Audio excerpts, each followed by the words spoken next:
তো হ্যাঁ গাইস, চলে আসলাম ফের একটা মিনি ব্লগ নিয়ে। সকাল সকাল আমি আর মা এখানে ভাত নিয়ে চলে গেলাম বাজারে।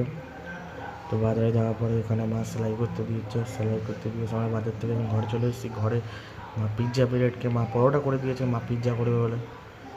তো আমি একটুখানি খেয়ে দেখলাম, আমার খুব ভালোই লেগেছিলো, কড়কড়ে ছিল। তারপর একটু চা দিয়ে খাচ্ছিলাম, চা দিয়ে একটু ভিজিয়ে ভাজিয়ে খেয়ে দেখলাম কেমন লাগে।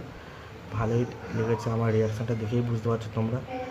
তো ঘরে এসে এখানে দেখছি ভাগ্নে এখানে ডান্স করছে। তারপর চলে আসলাম আমি ছাদে। ছাদে দেখতে পাচ্ছি ওয়েদারটা কত সুন্দর। তারপর আমি চলে গেলাম ভাত খেতে। তারপর এসে দেখি ডিম দিয়ে আলু দিয়ে ঝিঙে দিয়ে একটা তরকারি হয়েছে। তো একটুখানি পাতে নিয়ে একটু মাখিয়ে মুখিয়ে একটু খেয়ে নিলাম। তো আমি এখানে খেয়ে দেখলাম ভালোই হয়েছিলো ঝিঙে আলুর তরকারিটা। আমি এখানে খেতে থাকি, তোমরা আমাকে সাবস্ক্রাইব করতে থাকো। ফের একটা মিনি ব্লগ নিয়ে চলে আসবো কালকে। Bye bye.